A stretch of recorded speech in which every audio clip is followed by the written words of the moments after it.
Are you sitting comfortably? Then we'll begin. 10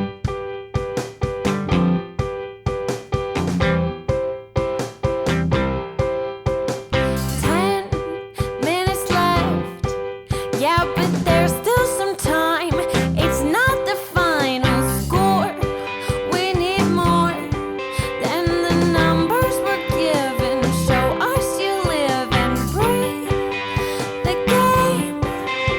You're more than a name. That's what we came for. We can bring you more than the score. Every story. Let's take this thing off of the field into the real world,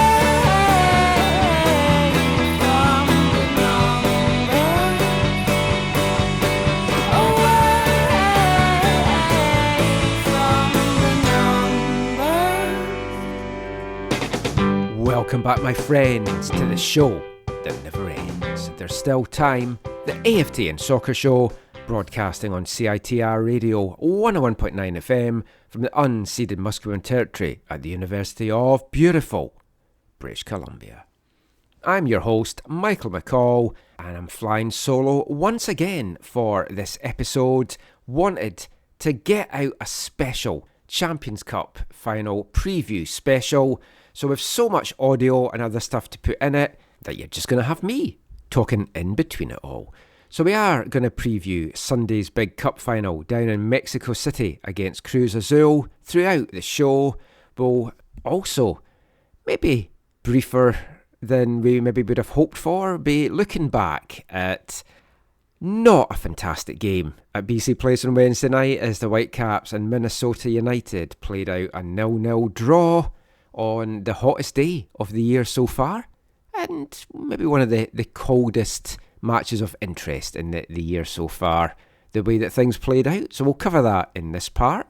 In the next part, we'll hear from Jesper Sorensen and Canadian men's national team head coach Jesse Marsch about the Whitecaps' run to the final and what they can maybe expect from Cruz Azul on Sunday.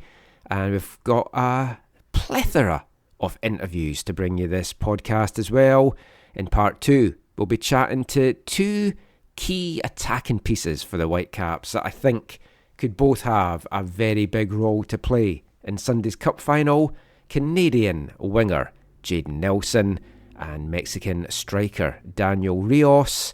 And in part 3, we sit down for a good chat with MLS 360 host Kevin Egan just about the Whitecaps season so far, and, of course, as the whole show is, looking ahead to Sunday's big final.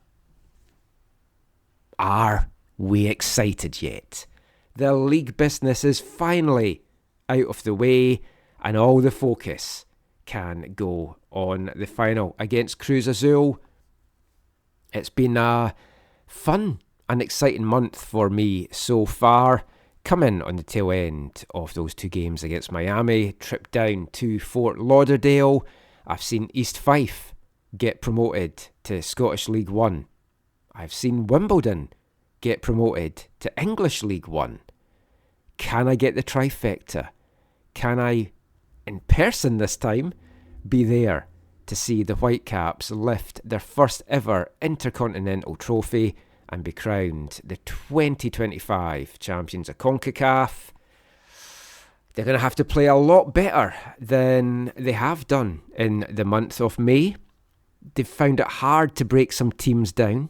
We'll look at the Minnesota match in this part, and I think it's a testament, really, to how the Whitecaps are viewed now around MLS, that a team like Minnesota can come to BC Place in a top of the Western Conference clash with a chance to really close the gap in the Whitecaps at the top, knowing that they're going to have next weekend off from league play and then will be heavily undermanned against Seattle the following week.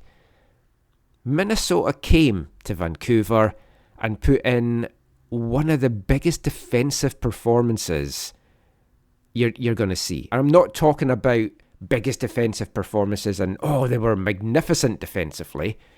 They didn't just park the bus, they parked the whole bus depot to try and keep the Whitecaps off the score sheet. And they managed it.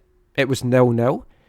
They got what they wanted from it ahead of a big game down in Middle Cascadia against Seattle at the weekend.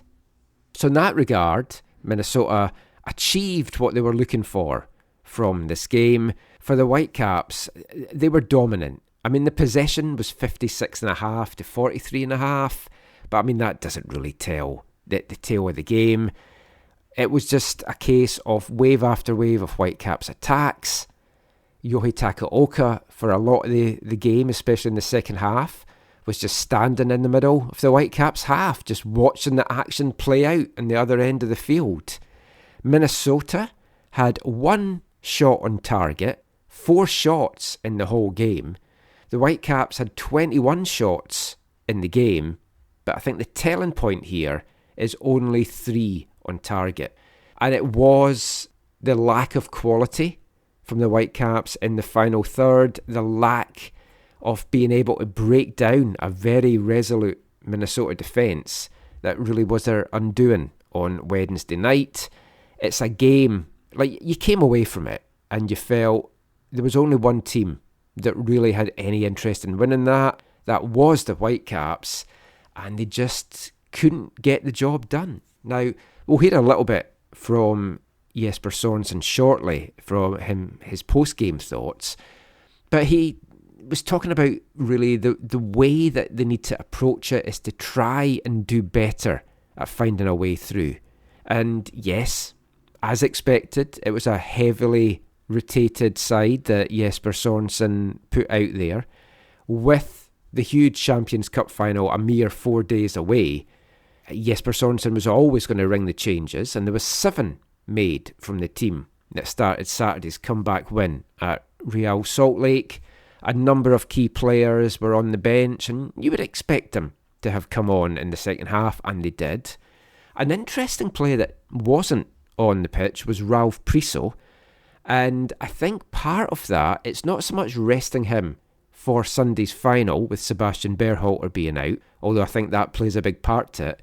He's also 1 booking away from being suspended from the next MLS game, and considering they're down to their bare bones for that Seattle game, the Whitecaps just couldn't take the risk for that one. So, but we'll get into in part 3 what I feel the Whitecaps team might be that starts that final against Cruz Azul. And I think it wouldn't be too hard for Cruz Azul or people watching that Minnesota game to really work out who Jesper Sorensen is probably going to put out as a starting 11 down in Mexico City, barring any injuries, barring any food poisoning, unexpected things, which, heaven forbid, that we go through that again before a big CONCACAF Cup final. If anything like that does happen, questions really need to be asked about having the games down there. But that's for another time. Hopefully we never even have to talk about that again. But the Whitecaps started the Minnesota match very much on the front foot, but they didn't really carve out a lot of chances in that first half. The first one came 6 minutes in. Tate Johnson put the ball into the near post to Daniel Rios, who got the start in this one ahead of Brian White. But he was under pressure in the box, couldn't really direct it on goal, fired it wide. And despite dominating the play, creating a few half chances without really having a look on goal, it took until the 22nd minute for the Whitecaps to have another good goal-scoring chance. And that was when Andres Kubis, fully rested after being suspended for Saturday's game down in Utah, he drilled a low shot wide off the left post.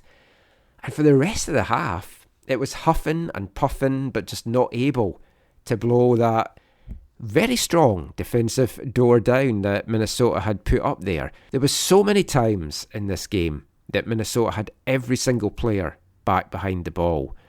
It was officially a 5-4-1 formation that really felt 8-1-1, if not 9-0-1 at times. It was just that kind of crazy defensive-minded play that Minnesota had for this one. The only chance Minnesota really had in the first half was a wild shot from Longwani in the 45th minute. They offered nothing to test Vancouver in that first half, and they didn't really muster up anything in the second half either. Now, both teams did make changes at half-time in an attempt to try and freshen things up. For the Whitecaps, it was on the defensive side, which was a little surprising, but Tristan Blackman got a run out for a half, just to kind of keep his legs working ahead of the game on Sunday. Minnesota, though, they looked to add some kind of offensive spark, and they brought on two key pieces, Canadian international Tani Oluwase and former Whitecap Julian Gressel came on for the second 45 minutes. But it was the Whitecaps who once again started on the front foot in the second half. Rios again had a chance 6 minutes into the second half this time. Sebastian Berhalter whipped in another great corner. His header was met by Rios, but it was cleared in front of goal a few yards out by the Minnesota defence. A couple of minutes later, Emmanuel Sabe tried his luck, but it was a low shot from the edge of the box. It didn't really have any power on it, and it was easily held by Canadian Dane St. Clair. In the end, both teams made double substitutions on the hour mark, but again, the game just didn't burst into life. The Whitecaps brought on Ali Ahmed and Brian White, and it did bring a spark. I thought Ali Ahmed was absolutely fantastic in his half-hour cameo. Easily the best player on the pitch. Jaden Nelson had some good play in the first half and was really testing the defence up that left wing. Michael Boxall was having issues with him, and his pace was causing problems, but he just couldn't get through. He couldn't get the breakthrough, or his final ball wasn't there, or the decision making wasn't there. And that is something that the Whitecaps will need to look at, because you feel going forward they're just going to go more and more up against these kind of defensive performances, because teams know how good the Whitecaps are and they're defending like crazily against them. And it is testament to how good this Whitecaps team is that teams like Minnesota, third in the Western Conference, joint second now at the end of the midweek action, are coming to BC Place, not showing any intent on attacking and just happy to grab the point and get back out of there again. But yeah, Ahmed was good. White didn't really get too many chances or looks in goal. Pedro Viti came on in the 75th minute. Samara Kutbe came on with 7 minutes to go. I think that was more enforced, as there was a big heavy challenge on Tate Johnson, and he landed really heavily on the turf and was holding that injured shoulder again. Asked Jesper after the game if everything was okay with Tate, and he said, yep, it's just a hard landing on what was already a sore shoulder, so they wanted to take the ultimate precaution, get him off, get him iced, make sure that he is good to go in some capacity against Cruz Azul on Sunday. And as the minutes ticked down, I mean, the Whitecaps were the only team that were looking like they were going to break the deadlock. It was just a matter of could they? And Jaden Nelson had a chance just inside the box in the 80th minute, and although he struck it well, Sinclair got down low to keep it out. A couple of minutes later, Tristan Blackman was sent tumbling in the Minnesota box with 5 minutes remaining. Now, I haven't watched the game back on TV, but when I saw the replays in the stadium, everyone in the press box, fans in the crowd as well, you could tell from their reaction, felt that Blackman had contact from the Minnesota defender. We were waiting for a video review to come. It didn't. And I think the Whitecaps had a good case for a penalty there. But unfortunately, that was pretty much it. They weren't able to muster anything in the closing minutes, and the game just fizzled out. Disappointing in the sense that the Whitecaps dominated, and if they could have got the 3 points from this, what that would have done at the top of the Western Conference would have been huge. It would have given them a 7-point gap. Instead, they have to be content with 5. They've actually increased their lead at the top by a point after San Diego went down to a 1-0 defeat at Seattle. We'll get into the rest of the midweek action in a sec. For now, though, I just want to bring you some post-game thoughts from Whitecaps head coach Jesper Sorensen. Here's the gaffer. So Jesper, that was a game totally dominated. It only looked like one team was wanting to go and win that. That's the negative side. You didn't get that, but you kept a clean sheet. Looks like you've probably got away without any injuries as well. What did you make of that? Yeah, it's a tricky game to play. You play up against the whole team all the time, and you start over every time you lose the ball. And on the other hand, they have some fast players up front where you also have to protect yourself a little bit for the counter movements and counter attacks. So I think that it was not a spectacular game, I would say. Probably not. But we also had to, we couldn't break the deadlock. And then you have to be pleased as a coach that didn't create anything. We know they're good at set piece. We kept them to 0 corners. I think that was very disciplined and well done. But maybe in the end we played a little bit too back heavy, where we sometimes played 4 against 1 in the last bit in rest defense. That was probably a player too much. We could have released a little bit more there, but it's easy afterwards. Yeah.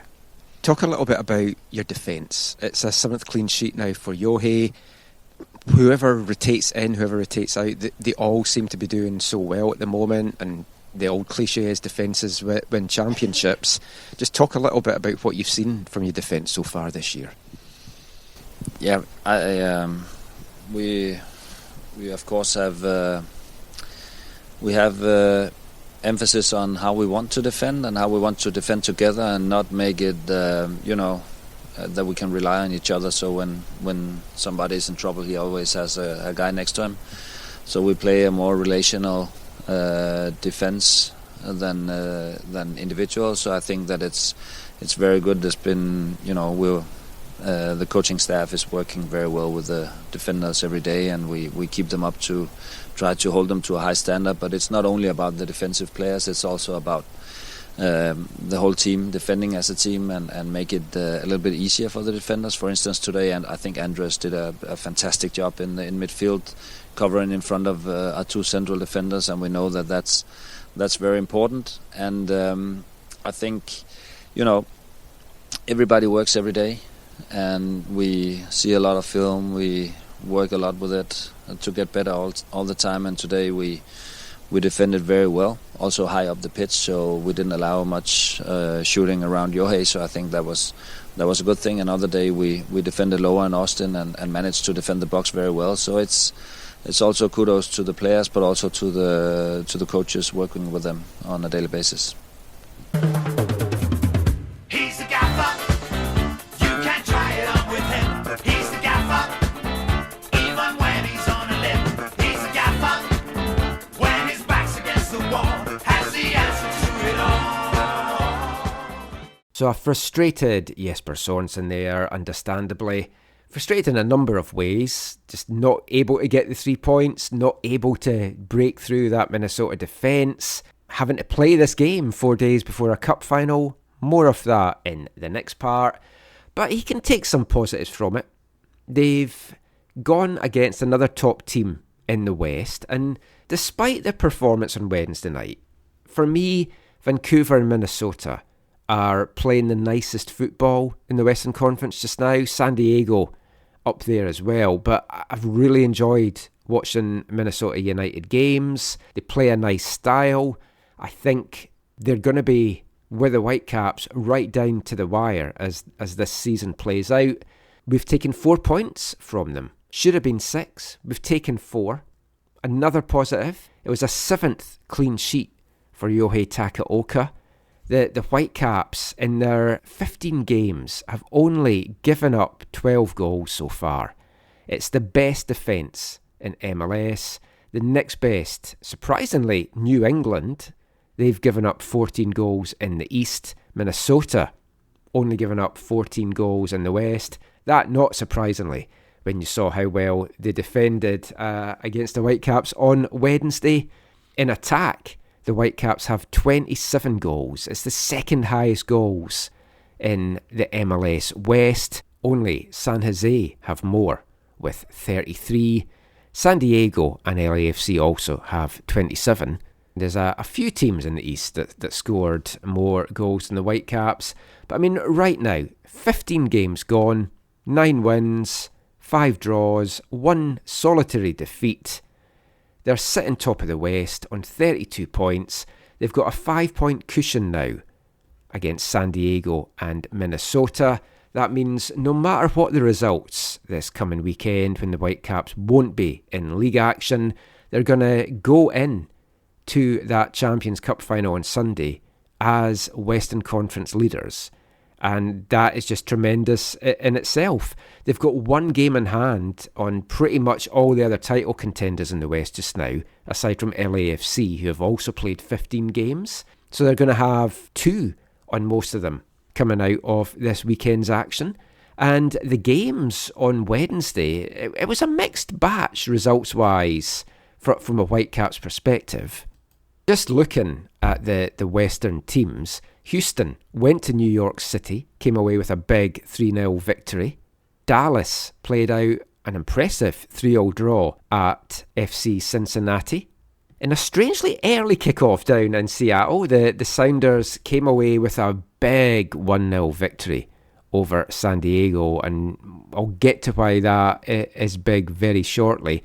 But Jesus Ferreira with a 58th minute winner in that one, given the 3 points to Seattle. A 0-0 draw there would have been absolutely fantastic, or a draw of any kind really, would have been absolutely fantastic from a Whitecaps point of view. Austin and RSL played out a 1-1 draw. LA Galaxy still can't catch a break, still winless in their California derby against San Jose. 74th minute winner for the Quakes in that one. It gave them that 1-0 victory, and Greg Vanney and LA Galaxy just now must just be wondering where that first victory is going to come from. And Portland looked like they were going to be falling to a 1-0 defeat to Colorado, who had taken the lead in the 33rd minute from Jordi Mihailovic. Anthony levelled things up though for Portland in the 59th minute. Frederick got sent off for the Rapids midway through the second half, and that led to Portland completing the comeback. Kelsey with the winner in the 76th minute, and they came away with a big 2-1 home win over Colorado. And what that means in the grand scheme of things in the MLS West is the Whitecaps out on top on 32 points, San Diego and Minnesota next on 27, Seattle on 26, Portland on 26, LAFC on 23, San Jose 22, Colorado 22, Houston on 20. That's the 9 teams above the playoff line. Then we've got Austin, Dallas, Salt Lake, Kansas City, St. Louis, and way adrift at the bottom on just 4 points, 28 points behind the Whitecaps after 15 games. The defending MLS Cup champs, the LA Galaxy. So it's a bit of a logjam starting now behind the Whitecaps in the table. San Diego, Minnesota, Seattle and Portland will be looking at the Whitecaps not being in action this weekend and then being decimated for that game against Seattle. What that does mean is if Seattle can get the win over Minnesota at the weekend, they would only be 3 points behind the Caps going into that big Cascadia derby on June 8th, where the Whitecaps have 9 players away on international duty and Ryan Gauld out, still injured. So the gap is going to close pretty soon. What the Whitecaps do have going in their favour is they've got a huge goal difference right now. They've got a plus 15 to Seattle's 4. Minnesota and San Diego are on plus 9. They've got the most wins in the West as well. So they've got these tiebreakers. They've got that little bit of a cushion. But they just need everyone now to a man, whoever is left behind, to come up big in June, going into July. And then when the guys come back from the Gold Cup, hit the ground running again and keep this going. I think a lot of folk are waiting for the Whitecaps bubble to burst. Is it sustainable? Even Jesper Sorensen said this form has not been sustainable. I mean, we've seen a dip in May, just the 2 wins, but still unbeaten during the month of May, extending their unbeaten run now across all competitions to to 15 games. Can they make it 16 on Sunday against Cruz Azul in the biggest stage of them all? Well, we're going to look ahead now to Sunday's final for the rest of the show. Coming up next, we'll hear the thoughts of Jesper Sorensen and Jesse Marsch going into Sunday's final, and we'll bring you a couple of interviews as well with two Whitecaps players that could be very key pieces down in Mexico City, Jayden Nelson and Daniel Rios, and we'll be back with all of that after the first of two songs this episode, our final two songs from our album of the month. Hi, I'm Jesper Sorensen, and you're listening to the AFTN Soccer Show.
Welcome back to the AFTN Soccer Show on CITR Radio 101.9 FM. And kicking off this part, it's the first of our final two songs from our album of the month for May. The album is the 1994 debut from Glasgow band Baby Chaos, Safe Sex, Designer Drugs and the Death of Rock and Roll. And the track you heard there was the fourth and final single to be taken from the album, Hello Victim, track 5 on the album itself, and it's another cracker from a very good album. And we have one more song to bring you from the album that will kick off the next part, but we'll get back to talking Whitecaps now, and now we can fully turn our attention to the big game on Sunday down in Mexico City. Cruz Azul, Vancouver Whitecaps, to decide who will be crowned the 2025 CONCACAF Champions Cup champions and book their berth in FIFA's Intercontinental Cup in December, which the venue hasn't been confirmed yet. Believe it is going to be the Middle East. It is, by all accounts, going to be either Saudi or Qatar. And of course, also winning the Cup on Sunday would book their spot in the 2029 FIFA Club World Cup. We won't get too far ahead of ourselves and look into that, but it's just nice that we've got all the league games out the way, the Canadian Championship game out the way, and we can finally turn our full attention to Sunday's big Cup final down in Mexico. Up to 800 Whitecaps fans making the trip down for that one. I'm heading down on Saturday to take in the action myself. And as you have seen this past week, the Whitecaps announced a special viewing watch party on Terry Fox Plaza at BC Place. Sold out very quickly. 2,500 fans will be in attendance to that one. And there's various watch parties around the Lower Mainland in pubs as well. So wherever you're taking the action in, hope you enjoy it. It's going to be an absolute cracker. It's going to be a nerve-wracking one, I'm sure, as well. And just to quote a line from the song that we kicked this part off with, from Baby Chaos, Adrenaline, adrenaline. I'm feeding my addiction. And you can imagine going into that game on Sunday, the adrenaline is just going to be pumping through the veins of the Whitecaps players as they take to the pitch at the famous University Stadium. It's been hard for the players to try and push it fully to the back of their mind. Jesper Sorensen's talked constantly, as have the players, that it's one game at a time, we're not looking ahead to the final. But, I mean, it's human nature. It's hard not to let those thoughts creep in. Now, though, the full focus can be on the cup final. So we've got a couple of interviews to bring you in this part with a couple of key Whitecaps players. But we'll kick the audio off with some words about the final from Whitecaps head coach Jesper Sorensen speaking after that Minnesota United match on Wednesday night. Here's the gaffer. And this is obviously the last game before you guys travel to the CONCACAF Champions Cup final. Given everything that's come before this, how are you sort of feeling based on the team and the form that you guys have been going into that match, especially coming off of today's performance? Yeah, I'm happy we're here now, and I'm happy that we're at the state we are in right now. Of course, there has been some heavy rotation also the last 2 weeks where we played 4 games in a short period. The last 10 days we played 4 games, and I think that's also been an issue for us to manage how to get here. And now we can focus on the game in Mexico Sunday, and I think that's everybody. We have not been talking much about that game. We can do that now, but everybody knows that it's been there, and everybody also knows that if we haven't talked about it, then maybe a lot of you guys have talked about it. So that's just how it is. It is a special game, and if it's not a special game, then special games doesn't exist. So we are looking forward, and we think we're ready for it. I guess, yes, we're to that point by Felipe. What do you just make of this build-up to the final maybe being oddly normal? Sometimes it can become a bit of a spectacle, a long build-up, with the fact that you've just been in your routine, been in those games. How do you feel that can maybe help your team, just the normality of it all? Yeah, I don't know. I'm just, for instance, today I was happy that we didn't get any injuries. I think that it was, I don't think that it's been very helpful. We had to play today, but the league wanted us. I think that was a good idea, and that's just how it is. And maybe it could distract us a little bit from the game, so we don't have too much focus and emphasis on it too early. But now we're finally here, I would say, because this game has been feeling like it's been way ahead, and we've had a lot to do in the meantime in between. But of course everybody also have had their thoughts about this game. So yeah, and now we're here. I don't want to talk about the lead into it. I think that it's okay. I think we are ready, and I think the players look strong. The build-up that you've had going into the final is so different to Cruz Azul. They're going to have had a couple of weeks off, which we won't know till Sunday what way that's going to work. They're either going to come in cold or they're going to be well rested. Just thoughts on that? Yeah, sometimes it can be, after a long season that they've had, it can be a good thing that you just get a little recovery before you have to go at it again. And we know that everybody will be ready for Sunday. What will be the right formula? I don't know. We're going to see Sunday if they had to play right up till and like we have, or with a couple of weeks off. No matter what, it's going to be very difficult for us, because we also know that not only Cruz Azul is a very, very good team, it's also difficult playing down there in Mexico. So what the lead-in for that game, what the best lead-in for that game is, we don't know. But as I said, now we're here, and no matter what, we will be ready Sunday. He's the gaffer. You can't try it on with him. He's the gaffer. Even when he's on a limb. He's the gaffer. When his back's against the wall, has the answer to it all. So some thoughts there from the gaffer Jesper Sorensen. And for him, as he says there, this game against Cruz Azul is a special game. And if you don't think it's a special game, then special games don't exist. I've said before, changing the name of the competition to the Champions Cup from the Champions League, I think in some people's minds who just associate Champions League as the pinnacle of club football over in Europe, they don't appreciate it as the same competition over here.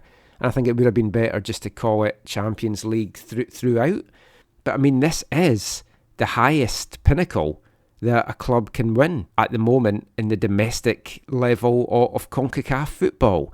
You can be the MLS Cup champion, you can be the CPL champion, you can be the Liga MX champion, but this is another level.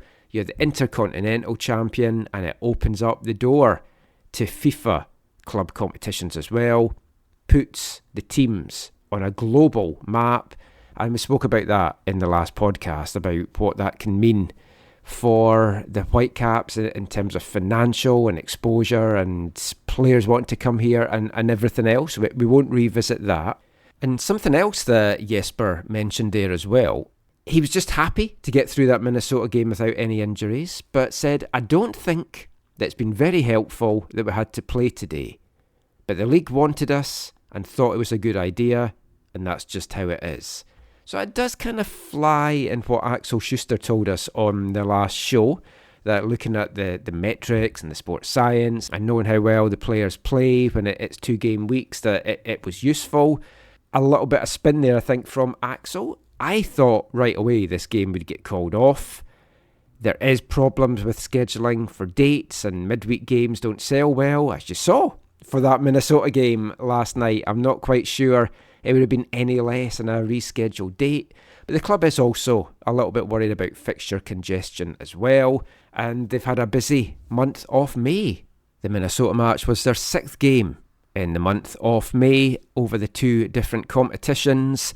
Only the 2 victories to show for the month, following on from that win down in Miami. Both of them coming against RSL, 2-1 at the start of the month at BC Place, 3-2 in the big comeback victory last weekend.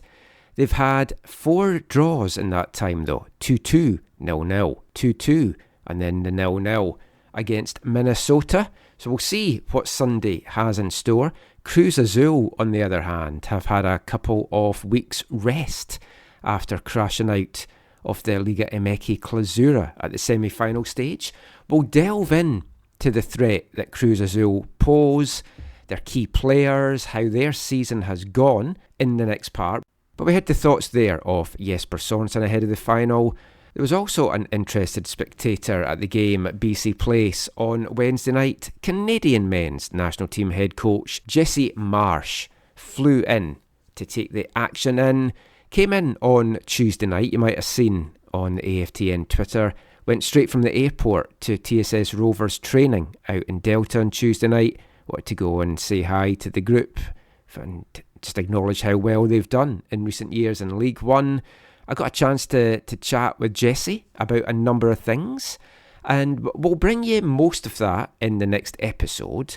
But I'd asked him just what he's made of the Whitecaps Cup run and what he's expecting from Sunday's final.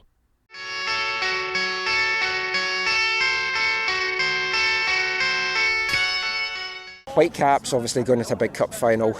We've got our big show coming out on Thursday, previewing it. What have you made of the run? Obviously a lot of Canadian players involved in it. You know how difficult it is against Mexican national teams, never mind club teams, and experience you've had with that. What are you expecting from the final, and what have you made of the Whitecaps run so far? Yeah, I think that the Whitecaps have been outstanding. I love the way they play, and I think there's a lot of... I've talked to Jesper a few times, and I think there's a lot of shared concepts and principles in the way that we think about the game. So for me, to have him as their coach is really valuable because, in theory, the adaptation between club and country for those players will be relatively seamless. And look, part of this is MLS, part of this is Canadian MLS, part of this is just Canada soccer in general. It's great to see a team not just winning on the international stage like that, but playing good football.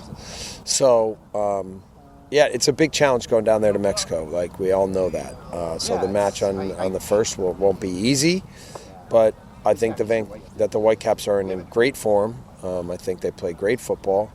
I think Cruz Azul is also a good team, but beatable. So, let's see. I'm excited. Me too. I'm going down for that. So I'm looking forward.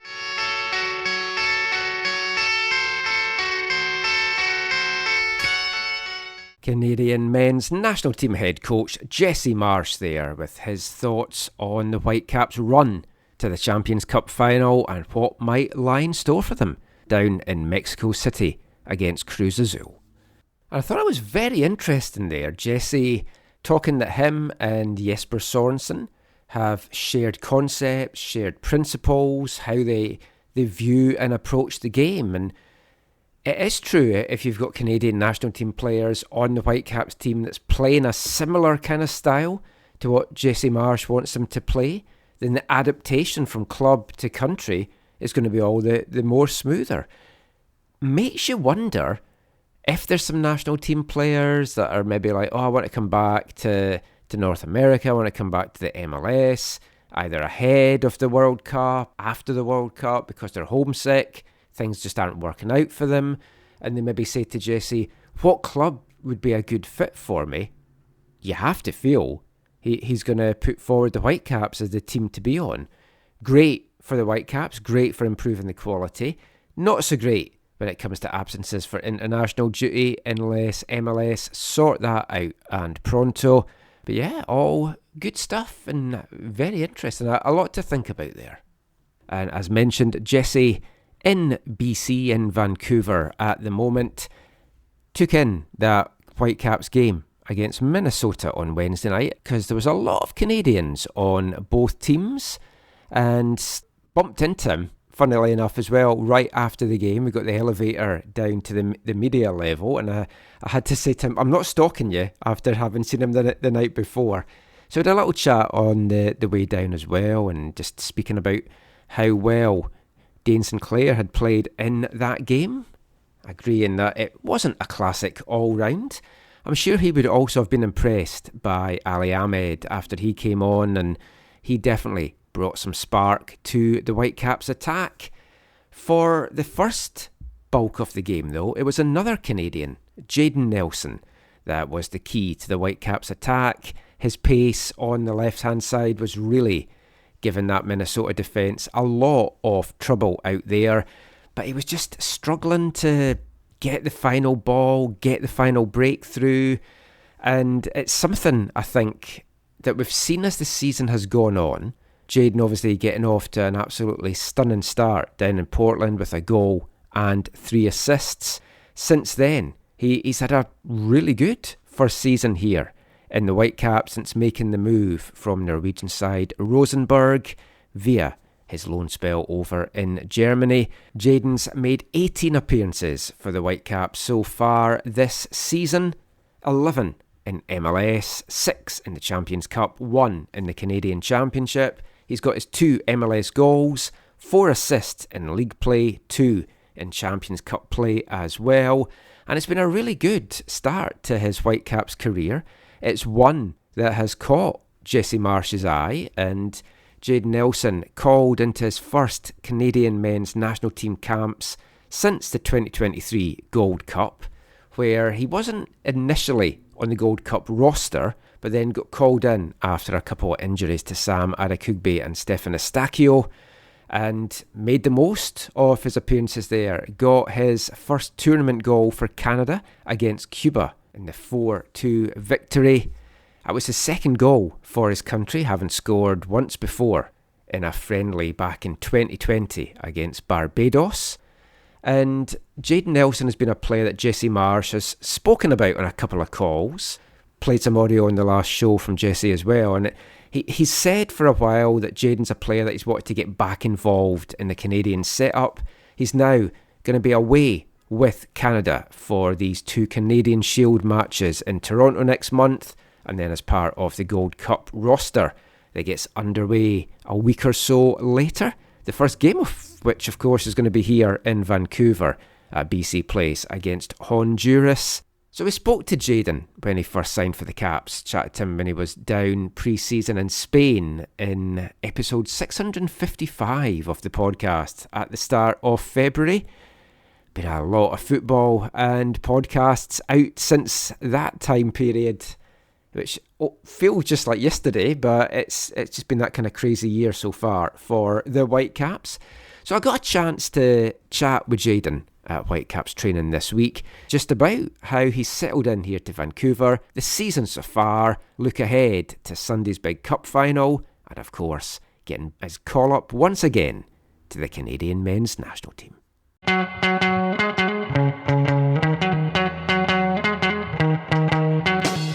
mean, Jayden, first of all, it's going to be an exciting couple of weeks coming up for you, for both club and country.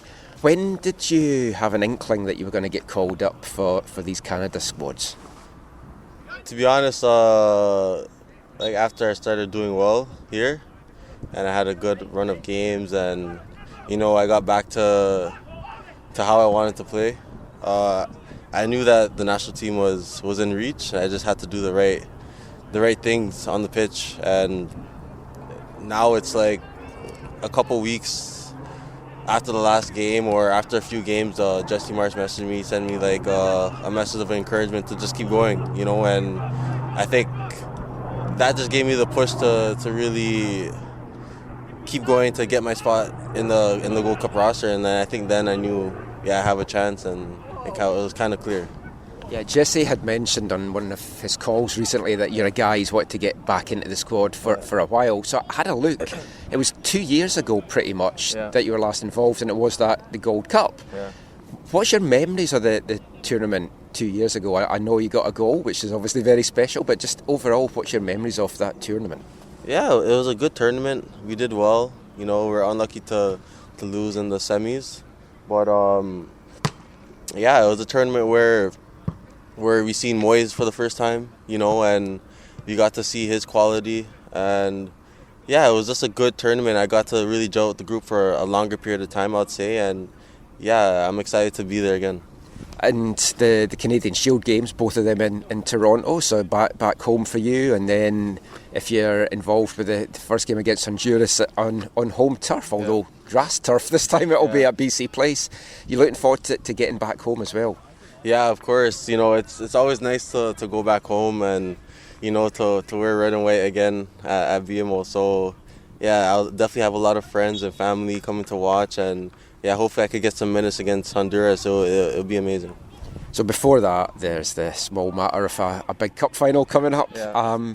Has it been hard to kind of focus, knowing that this game's on the horizon? Mm-hmm. Jesper's kind of said it's maybe been at the back of the minds of players. Yeah, it's been at the back of the mind, but for me it's just been like every game. Every game's a different challenge, and I haven't really thought about the final yet. I think after this Minnesota game, it'll really hit us, that we have to lock in, and it's not two legs, it's one match away, which will be difficult for us, but we're ready, and I think guys are thinking about it, but it's not the main focus right now. It's just the games that we have ahead. The comeback win on Saturday against RSL, I mean, I think that just shows the fighting spirit in this team. I mean, even like us watching, when you go 2 goals down, same against LAFC, we feel you can come back. I mean, it's clearly that you also feel that as well as players. Yeah, of course. We went down, I think, 5 minutes, two goals in 5 minutes, and there's still 85 minutes to go or plus. So we knew that we could come back, and we didn't have any doubt. You could see after the second goal, Brian brought us all together to really say, let's lock in and come back and win. And that's what we did, and we won in the 90th minute. And this just shows. We've shown this many times, especially in the CONCACAF Champions League, where we go down but we're able to come back, and that just shows how good of a group we are. We spoke before the season started, and you were excited to be coming here, show the real Jayden Nelson. I think very first game down in Portland you did. Sitting there watching that from the press box, it was just an amazing performance. And How do you feel your season's gone so far? Are you happy with where it's at? Do you feel there's more you can take? Yeah, I'm happy so far, but I'm not satisfied at all. And it's good because now I'm learning different things. Like let's say in the first couple games, teams didn't really know what I was gonna bring. Now teams are bringing another defender, and the game plan is kind of like to get me out of the game and not to go in behind. So now it's like for me to really figure that out, and I'm enjoying it. I'm enjoying the challenge because every game is different now, and defenders are more aggressive, defenders are less aggressive, and that just makes me build as a player, and yeah, I'm enjoying the obstacles I'm going through right now because it's been a bit dry, but yeah, I think so far it's been good, but I'm not satisfied at all. I know we've got the Minnesota game coming up. This is going to go out after the Minnesota game. So just to look ahead to Cruz Azul, you've been down to Mexico now a couple of times. You've got the results there. Miami as well. It's almost like a Mexican kind of a feel to it. What are you expecting in this final? What are you expecting Cruz Azul to bring? Yeah, we already know what's going to be. It's going to be a hostile crowd. Maybe the refs on their side. And yeah, we're just going to have to try 2 times harder than them, and yeah, it's going to be difficult. We already have that in our head, and yeah, we're just going to have to go out there and do the job, and it's going to be gritty for sure. Do you have to prepare differently for altitude? I know you've just been down at RSL. This time you're going down on Friday, so you're going to have a day to prepare on the pitch, which you didn't the last time down there at that stadium. Do you, as a player, though, have to do anything different, like drink differently, like prepare differently for that? Yeah, just it's going to be hot. It's going to be, the altitude. It's going to be hard to recover from runs and things like that, and, we have to have a lot of fluids and things like that to do, to give us the best chance, and it's good that we're going a day earlier to acclimatize and to have an understanding of what it will be like, but when the whistle blows, it's totally different, and yeah, we're gonna have little tactics, cold towels or whatever it is, but we're just gonna have to do the job, Those are the little things to help us win. And then, like, before, you're gonna visualise like what you're gonna do on the pitch, getting a goal. Every guy has their different, I wouldn't say superstition, but ways to prepare for the game, and yeah, I think. I'm not sure, but I think this is a lot of guys' finals. This is my first final, our big major final. Yeah. So it's gonna be a big moment for a lot of people. It's a big moment for the league as well. So yeah, we know that we have a lot at stake, and yeah, we just want to win it. Thanks so much. Good luck. I will see you down there. And you're traveling? Yeah. Okay. I'm looking forward to it. Yes.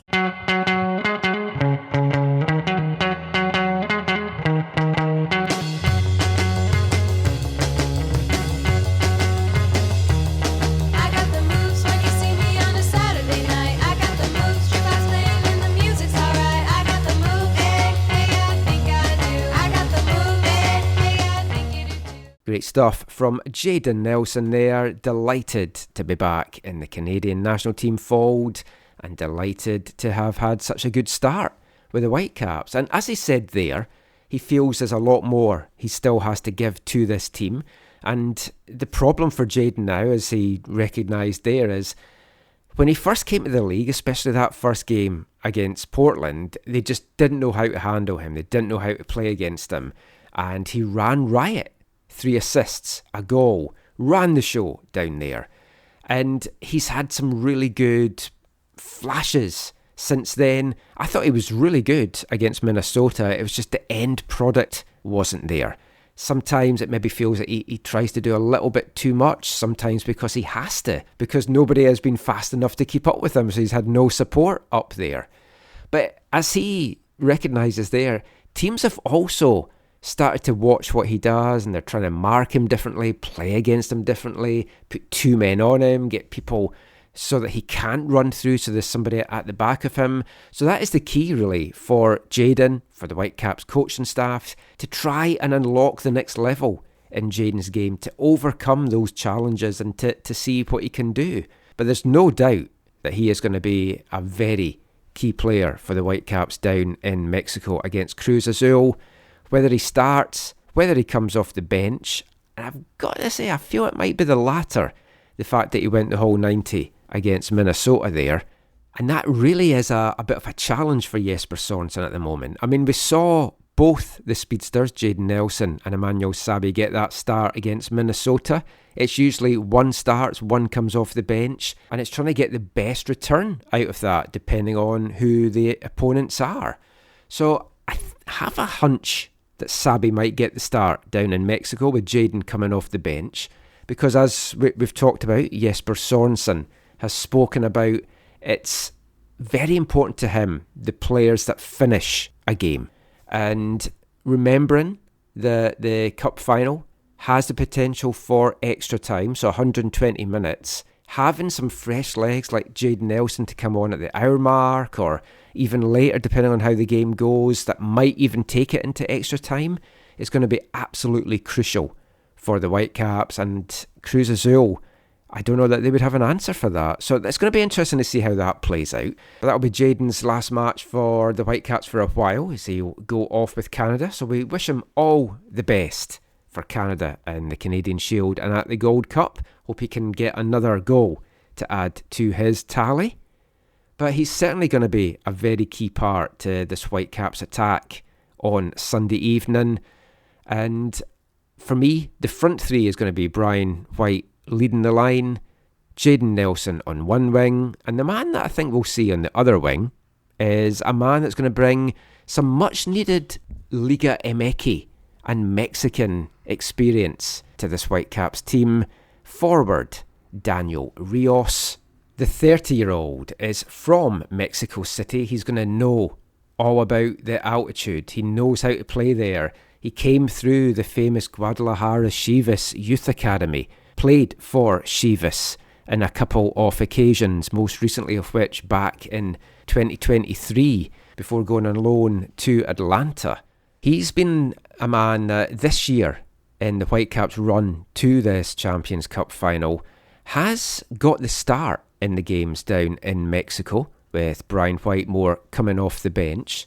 This being a one-legged cup final, I think we'll see both of them on the pitch from the start in this one. He's played 18 games as a Whitecap so far, 12 in league play and 6 in CONCACAF Champions Cup action. Just the one goal to show for it so far, but 2 assists, one of them coming in the Champions Cup.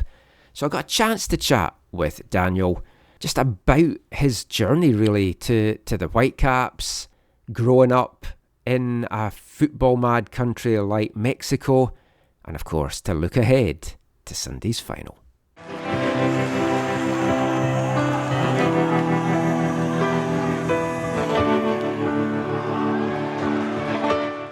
So Daniel, I just wanted to talk a little bit about you coming to Vancouver, the cup final that's coming up. We spoke a little bit after the semi-final in Miami. Mm-hmm.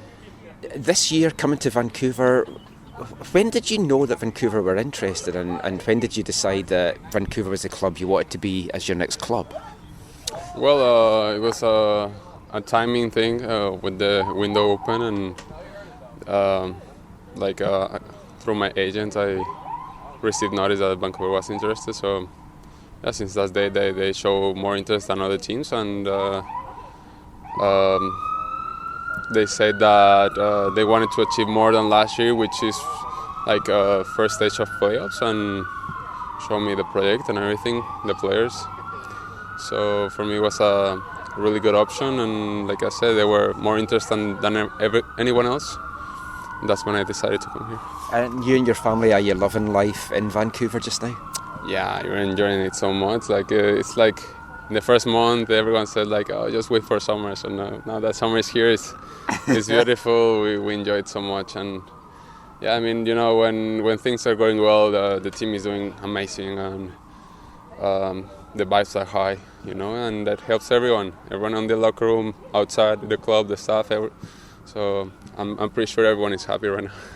I'm sure as well when you signed, you probably weren't necessarily expecting that you'd be playing 3 Mexican clubs in a cup run to a final. Just talk a little bit about the final coming up. How much are you looking forward to that?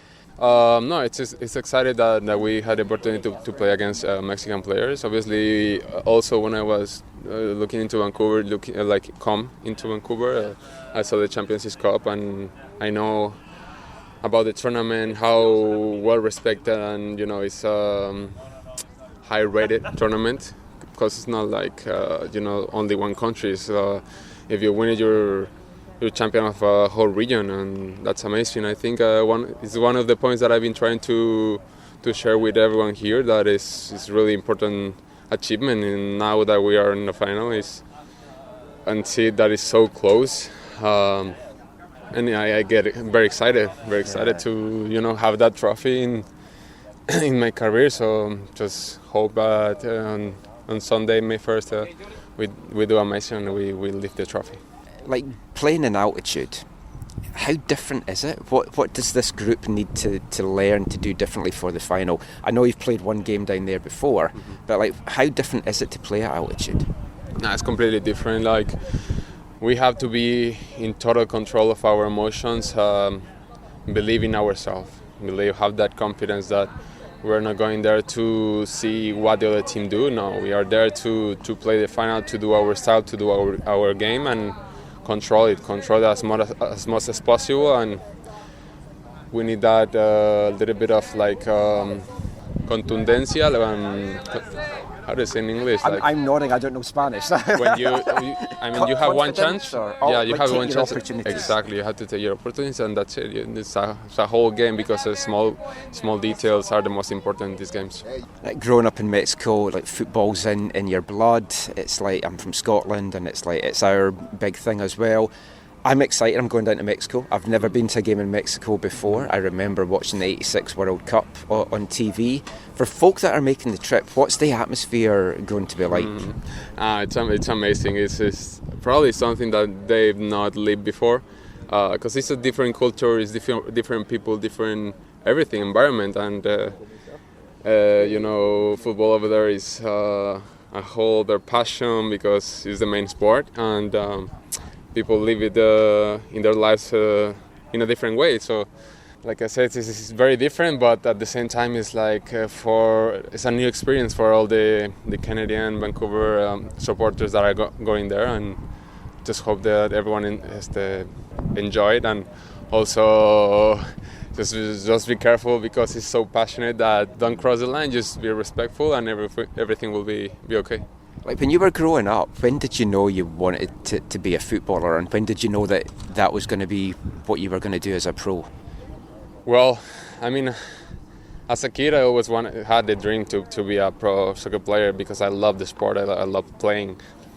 But I think it's not up to us, it's not up to football players, it's up to, like every year is an obstacle, or step that you have to achieve, because there's so much pressure, and you always have to deliver. You always have to perform. You always have to be your best. Because if you don't do it, especially when you're growing up and you want to get to the pro level, you won't be there. You won't get it. You know what I mean? Like have to push yourself, and then like fate and everything will decide if you get it or not. That's great. Thank you so much for your time. Good luck, and I hope the toe's okay. Thank you so much. That's great. Thank you, Daniel.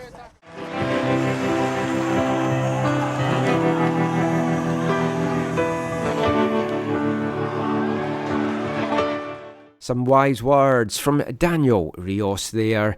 And as a man from Mexico City, lives and breathes the game, as so many people do down there in Mexico. It's going to be a tremendous atmosphere at the Estadio Olímpico Universitario. It's going to be an atmosphere that many will not have experienced really before. They've had a taste of it in this run, but haven't had an indication what the overall crowd could be. But for some, this might be one of the biggest crowds that they've played on the road. It's going to be a hostile crowd as well. 5% of the crowd has been allocated to Whitecaps. It won't even be a full 5% either. So I'm not sure how well the Cruz Azul tickets are doing right now. But as Daniel mentioned there, for some guys, this is going to be their first ever cup final. Jaden mentioned that as well. So how will the nerves be? who will be able to handle that? Can the Whitecaps handle not having the influential Sebastian Berhalter in the middle of the park? So many questions and so much more chat to come. And we're going to preview the final a little bit more, take a delve into Cruz Azul, and we're also going to chat with the host of MLS 360 about the Whitecaps start to the season and the upcoming final, Kevin Egan, and we'll be back with all of that after our final song from our album of the month. Hi, I'm Ryan Gold, and you're listening to the AFTN Soccer Show.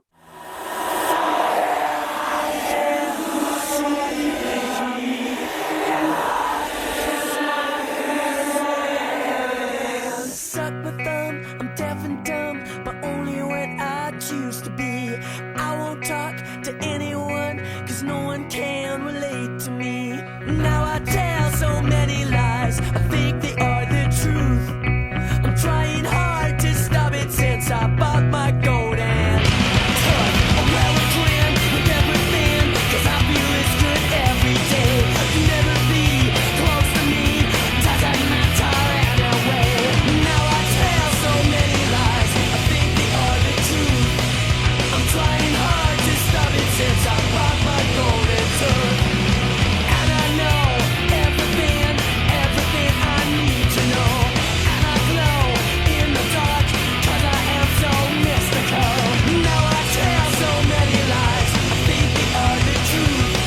I'm trying hard to stop it since I bought my golden tooth. Don't!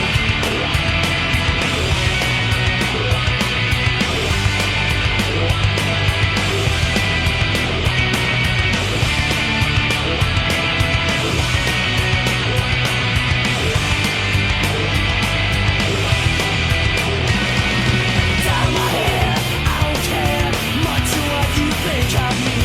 Getting high, I can't deny, matters more than anything. Now I tell so many lies, I think they are the truth.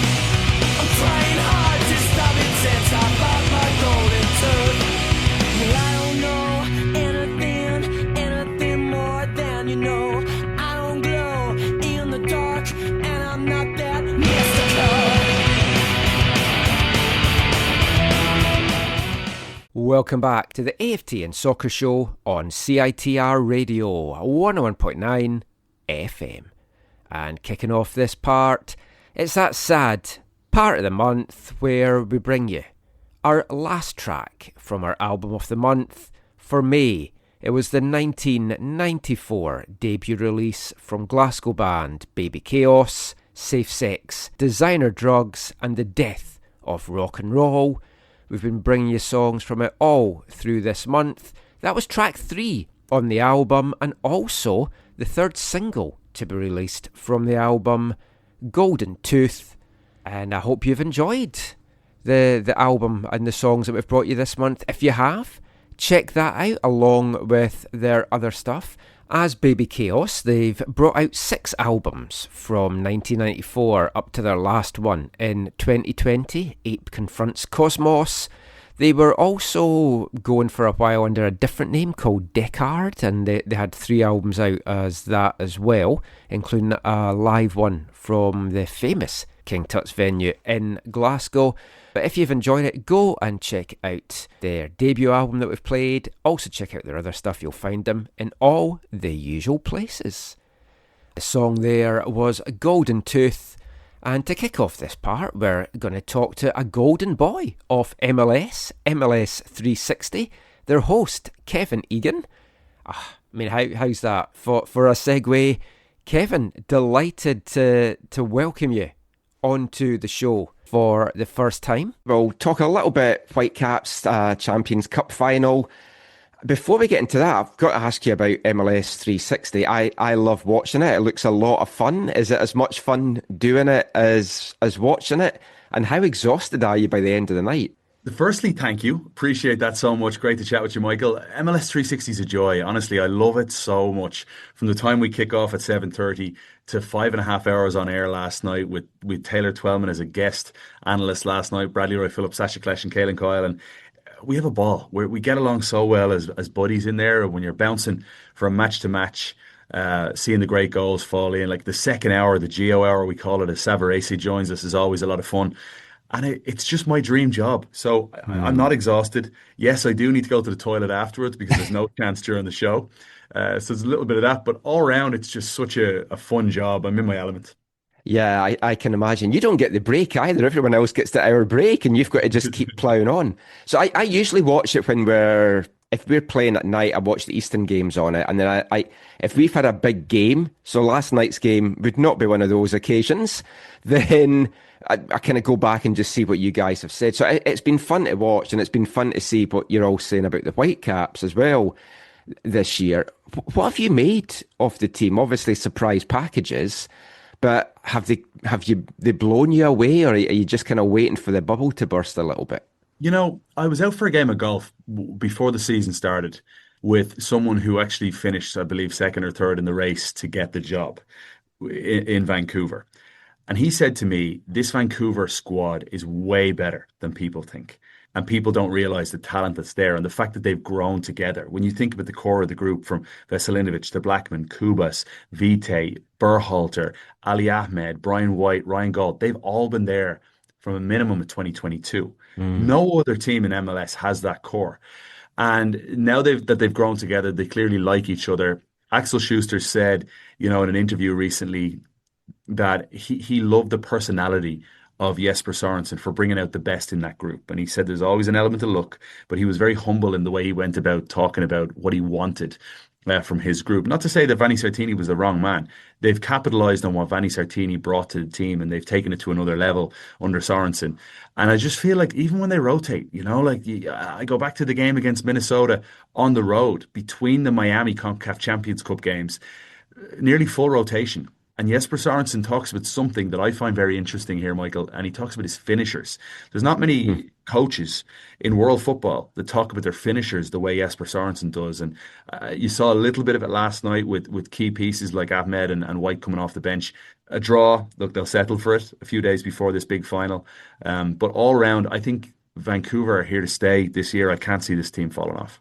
Yeah, I mean, last night was such a weird game because we dominated even with a rotated team, but just couldn't get the breakthrough.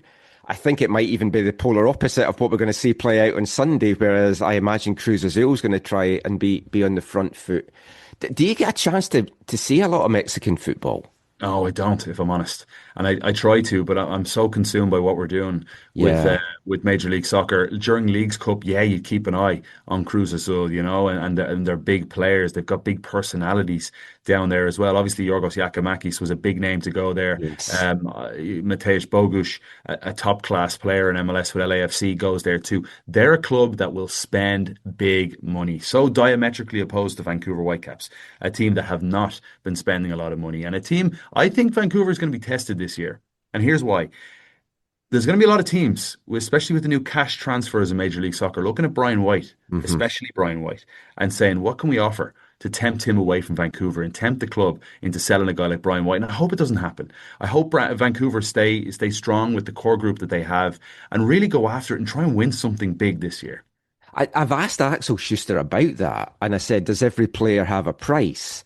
And he played it down, but kind of admitted yes. If there's like an absolutely blockbuster price comes in, then they would have to look at it. And I think that is the worry for a team like Vancouver, because we're not a fashionable market. It's a beautiful city. I don't know if you've ever been up here. I love it. My favourite place to go in MLS. Really? Yeah, hands down. In terms of the city, hands down. We go up Grouse Mountain, have a beer up top or go for a bit of zip lining. Yeah, you just need to start telling all the players that this is the place to come. It's the best. It's absolutely beautiful. Spent a few days with my wife in Whistler. It's just a tremendous, tremendous place. I love Vancouver. British Columbia in general is stunning. I mean, the final on Sunday.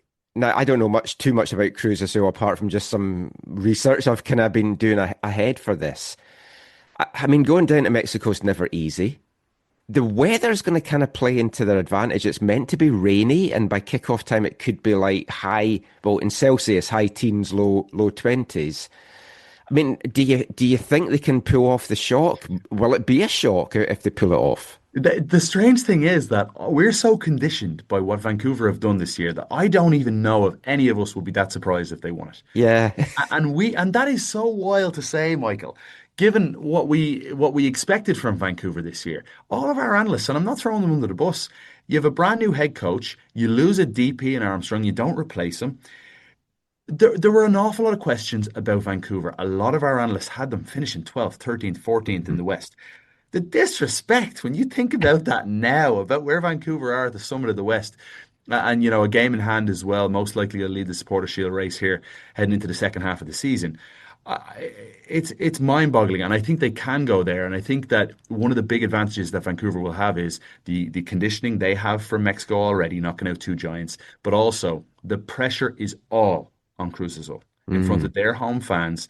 Vancouver stay in the game. They'll do what they've done all season, and they'll create opportunities. And I just think this team, they all believe in themselves. There's an X factor that Sorensen has brought this group, and that is connecting with human beings. Far too often in our game, we focus on advanced analytics. We focus on data. We even recruit players via advanced analytics and data, and we don't connect with the human being. And Sorensen has found a way to dive deeper into the humans behind the players. And I respect that tremendously about him. He's connected with these guys on a deep, deep level. You can see that. You can hear it from the group. And I believe that there's a superpower within this Vancouver side mentally, and that in this game, we'll all get to see that. I mean, you're getting me excited. I'm going down. I'm flying down Saturday for it. Yeah. Magic. I couldn't not. It was one of those FOMO things. It's like, if I didn't go, I've covered and followed this team from before MLS. I moved here in 2007. Wow. And we've been all Sarans. We've not done a lot. So if I didn't go and they won it, I'd be absolutely gutted. Is it true? I heard a rumor. I was speaking with Paul Dolan yesterday, and I heard a rumor that there's like 400 fans or so. More. There's between 700 and 800. What? All have tickets, I hope. Yeah. So we've got 5% of the stadium, so it's like 1,700. So there's enough to go around. So the initial plan was the Whitecaps were going to put buses on to transport folk to the stadium for safety, but there's so many now that they can't. So we're all having to make our own way there, which is a little bit more concerning. I think there's 3 media, including myself, going down from Canada. So yeah, there's going to be a lot of fans there. I think there is a lot of expectation. And what you said about Jesper Sorensen's right. Now, he's the polar opposite personality-wise to Vanni Sartini. Mm-hmm. He comes across a little dour, but he's got a really dry sense of humour. And I've yet to see that. I'm eager to see that. Yeah, he just has the odd one-liners and press conferences that maybe don't get out there. Like when one of the Mexican teams were here and the keeper was faking injuries, he said, "Oh, before I say anything, can I just hope he makes a full recovery?" And it's just so dry humour. MLS only won it once, sadly Seattle, from our point of view. But with the Club World Cup now being a gateway from this competition, 3 MLS teams potentially in this year's Club World Cup. If MLS didn't have any representatives in the next one, is that a knock on the league and how strong the league is? I think so. I think MLS need to strive to have as many as possible in that. And I think we're at a stage with the growth of the league that we expect an MLS team to win the CONCACAF Champions Cup or be there or thereabouts like Vancouver are at this stage. Inter Miami obviously made it to a semi-final. It's not a surprise anymore. I just think I'm here in the league office right now and we talk about the growth of the league and the amount of players that say played in the 2010 World Cup. And you're looking at like 6 different players around the different countries compared to what it's going to be next year and what it was in 2022. It's remarkable to see the growth, and I think we're going to see that with dominance on the continental stage as well. Club World Cup's a great chance to shine. Lionel Messi and Miami aren't looking very good right now. No. Seattle on the flip side are. They've started to improve of late, getting better defensively. They've added 1 or 2 new weapons, Ryan Kent and others too. And Jesus Ferreira finally scored for the Sounders last night. LAFC may get in. It's a massive game, money-wise, $10 million match they're calling it against Club America. And MLS teams are now expected to compete against the Club Americas and potentially win. I think it's such an exciting time for the league at such an exciting time with the World Cup coming to Canada, US and Mexico as well. Yeah, I mean, if Whitecaps win on Sunday, they get $5 million for that.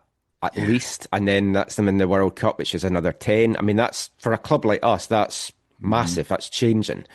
Last thing, I don't know, like, you've been here for a while, as have I. I mean, what's the, like, when you go back home or you speak to folk back home, what's the perception now, in Ireland at least, of MLS? It's still not very highly regarded in Scotland. Yeah, I think Scotland and Ireland would probably be very similar with the coverage of the league. Obviously, I'm stating the obvious here, Lionel Messi helps. My brother said he's out at Gaelic football for the kids in Dublin the last few days, and there were 4 or 5 Miami jerseys, Lionel Messi Miami jerseys, all out there playing Gaelic football. It's the most sold jersey in the world, the Messi pink jersey. And it's growing. I think Apple TV will help. Sunday Night Soccer is free on Apple TV Plus. It's a tough time though for Scotland and Ireland, but it's doing from everything we hear. Sunday Night Soccer is growing. The numbers are growing each and every week. I don't get the numbers exactly, but we're hearing that it's doing really well across Asia. It goes across to obviously Australia and other times that actually work really well for a marquee match like Sunday Night Soccer, like we had Vancouver in it just a couple of weeks ago. So the growth of the league is there. I think it's up to us as broadcasters with MLS Season Pass to continue to tell the stories, add hooks, make sure that people are invested.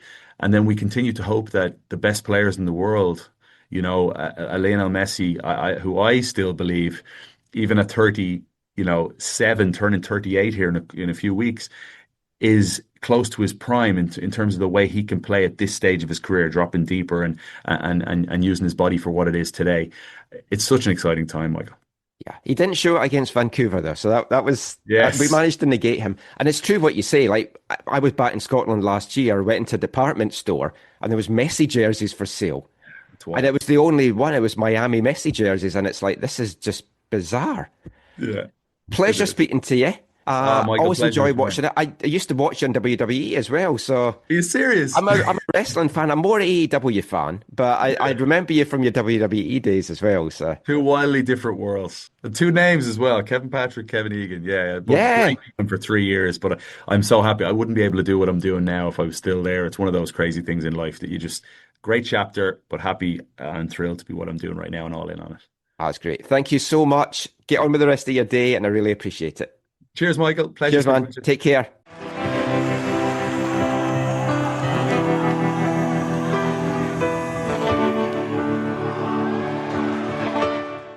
Thanks so much to Kevin Egan there for joining us to have a look at the Whitecaps season and to preview Sunday's big cup final with Cruz Azul. As mentioned there and in our previous chats with like Dax McCarthy, Sasha Kleshin, Kaelin Kyle, really loving the MLS 360 shows. This year is definitely the best the shows have been, and you can see that they all get on. It's a lot of good humour, a lot of good camaraderie, and very enjoyable to watch them. And as I mentioned there to Kevin, I watch them when the Eastern games are on, and then if it's been a good performance from the Whitecaps or a very eventful game that I've been at, I like to come home and just get to the bits where they're talking about the Whitecaps just to see what they have to say. So I think Whitecaps certainly turning heads with everybody in MLS at the moment.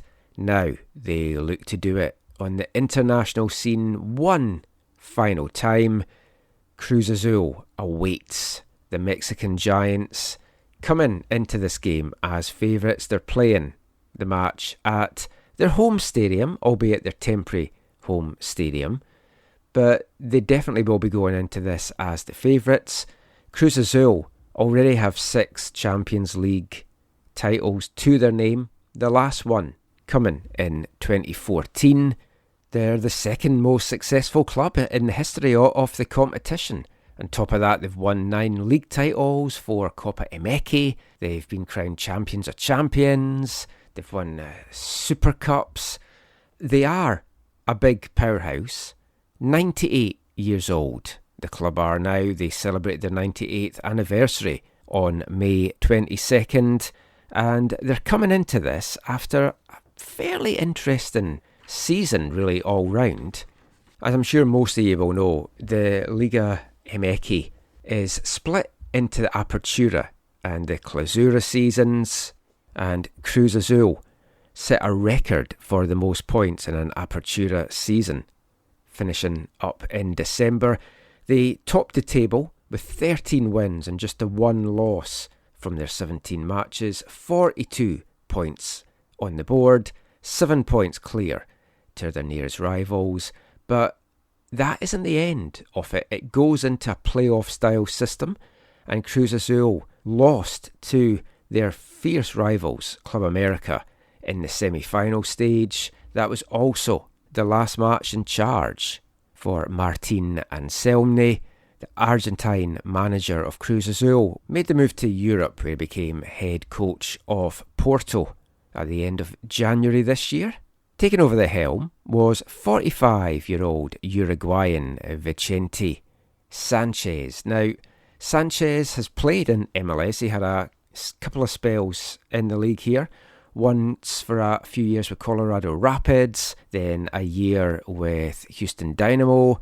Capped 31 times for Uruguay. He was the Cruz Azul under-23 manager, became the interim manager of Cruz Azul at the start of the Clausura season, and they liked what they saw from him. And that interim tag was dropped after 8 games, and he was named the permanent manager on February 23rd this year. And it's been a good but a tough Clausura season for Cruz Azul. They finished 3rd overall, 4 points behind the leaders Toluca. They then beat Leon in the quarter-final stages before losing once again to Club America in the semi-finals.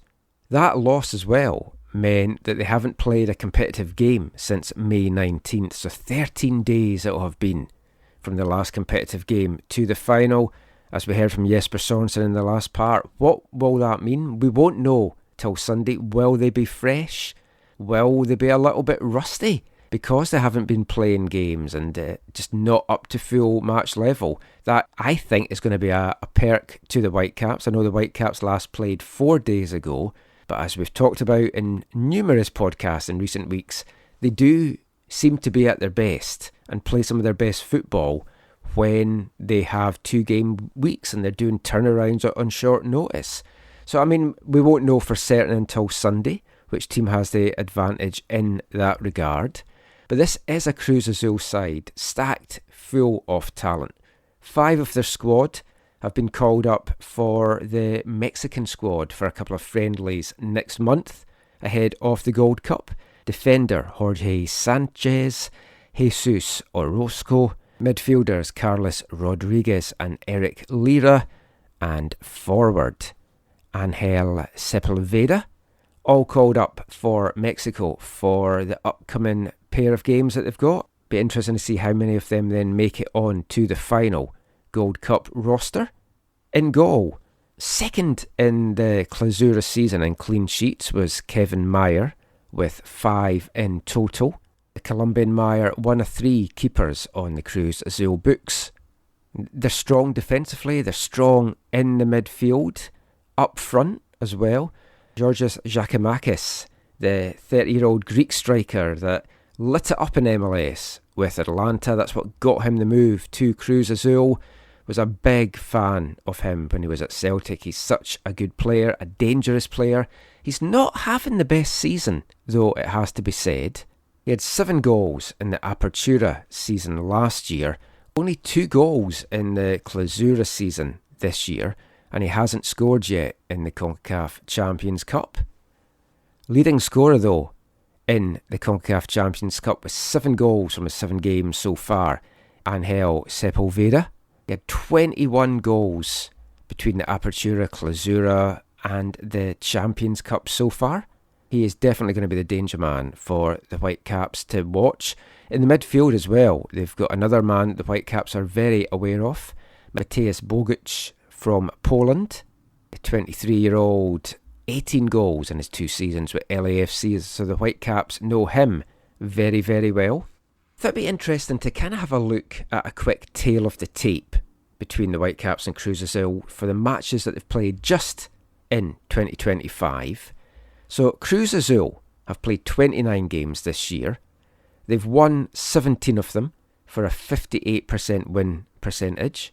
The Whitecaps have played 24, won 12, so they're at 50%. Cruz Azul's first match came on January 12th. Their last match, as mentioned, on May 19th. The Whitecaps kicked things off against Saprissa down in Costa Rica on February 20th, playing their last game on May 29th, so 4 days before the final.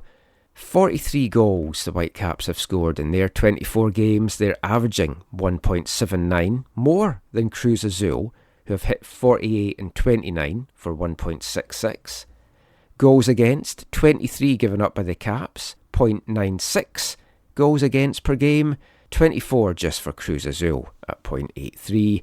Cruz Azul have 11 clean sheets in 2025, but they have been kept off the score sheet 4 times, twice in CONCACAF Champions Cup action against Seattle and Club America. Whitecaps have 9 clean sheets but been blanked 4 times. But the interesting thing, I think, going into this is the Whitecaps have scored in every single CONCACAF Champions Cup game that they've played this year so far. And the Whitecaps, of course, heading into this match, as we talked about, unbeaten in 15 games. Their last defeat coming against Chicago at BC Place on March 22nd in a team very heavily reduced due to international games. Now, we all know the Whitecaps' run to this final saw them dispatching off Saprissa, then Monterrey, Pumas and Inter Miami. Cruz Azul's also had a fairly difficult run to this final. They beat Real Hope in the first game. The Haitian side didn't really have a real hope in this, losing 7-0 on aggregate.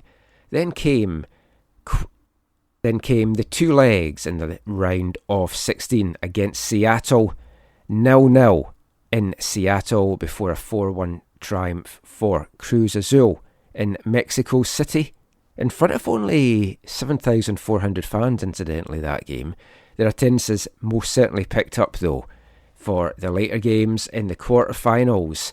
They got some revenge on their old foes, Club America. It was a 0-0 draw in the first leg away from home, and then again a 2-1 victory in Mexico City for Cruz Azul, this time in front of a crowd just shy of 28,000. And then the semi-final, Tigres, 1-1 draw in the away leg, and then a narrow 1-0 win with a penalty late on in the game in front of nearly 40,000 at the stadium for that one. That is their journey to the final, and the final, of course, is going to be played at Cruz Azul's home away from home, their temporary home for this season, while the Azteca is getting done up for the 2026 World Cup. And the University Olympic Stadium, or Estadio Olímpico Universitario, to give it its Spanish name, was first constructed in 1950, opened in 1952, a proud history. It was the home of the 1968 Summer Olympics, and it hosted 4 games at the 1986 World Cup in Mexico. None of those games, incidentally, involving Canada that year. When it was first built, it was the biggest stadium in Mexico. It's now the second biggest all round. Capacity is 69,000, and it's the normal home to Pumas, so Whitecaps have already got experience of going down there and doing what they need to do in the Mexican altitude. So it should be an absolutely fantastic occasion on Sunday. Really looking forward to it. Can the Whitecaps pull off the shock? Would you even feel it's a shock the way they've been playing? Definitely think they're still going into this as the underdogs, but it's a one-off cup final. Anything can happen. There's extra time. There's penalties. Let's hope the guys can go and get the job done. So that is it now for this episode of the AFTN Soccer Show. We hope you've enjoyed it. Chatting about the final, bringing you some fun interviews as well. We can't go, though, before bringing you this episode's wavelength.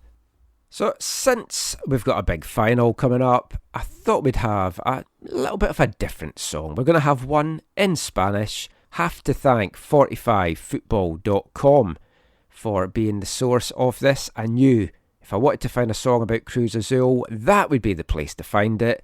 They in fact had 3. I'll listen to all 3. None of them are very good, as you would imagine, for these kind of songs. But I went with the best one, arguably, of the 3. It was released in 1979, and it has the artist listed as El Plantel Profesional de Fútbol, and it's a song simply called Cruz Azul Canta.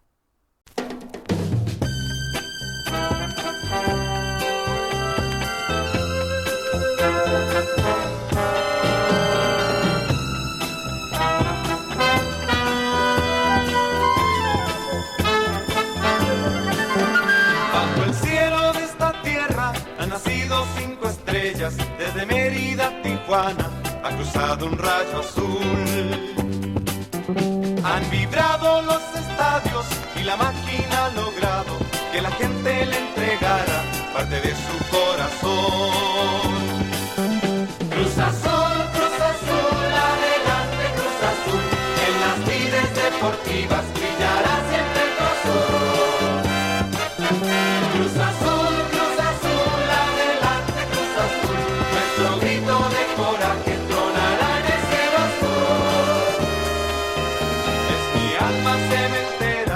Que vibra toda entera cuando veo con orgullo a la máquina de azul entregarse en una cancha con valor y confianza, que la vida y el deporte para tu fe azul. Cruz Azul, adelante Cruz Azul, en las lides deportivas brillará siempre tu azul. Cruz Azul, adelante Cruz Azul, nuestro grito de coraje tronará en el cielo azul.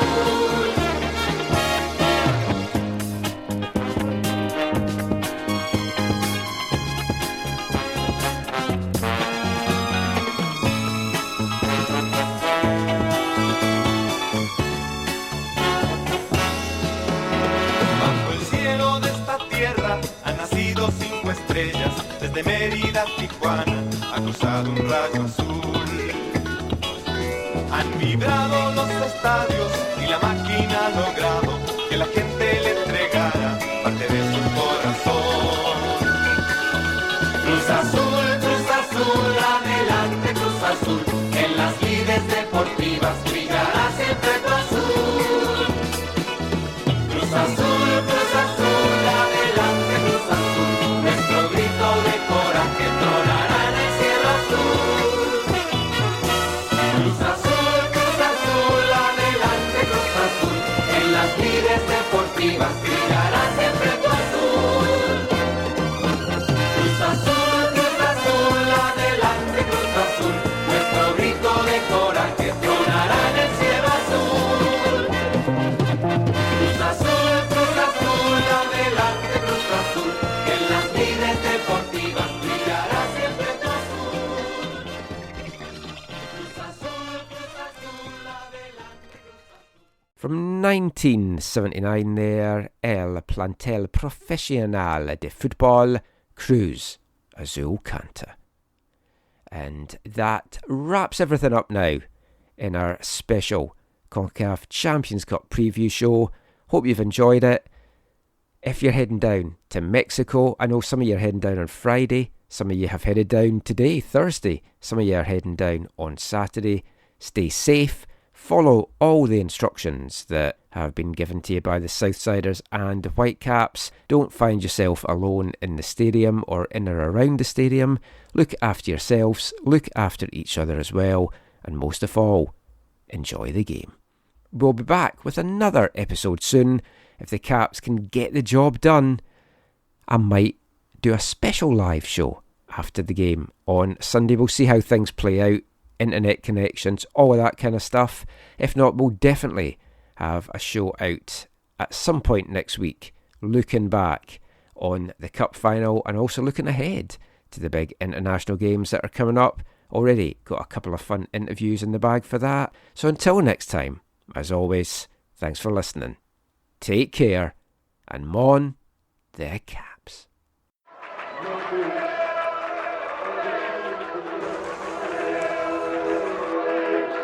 Going to your first match is an experience you never forget. The atmosphere of what's going on around the pitch looks beautiful, and you always look and go, wow, I'd love to play here one day. If you get the bug, it's going to stay with you for life.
AFTN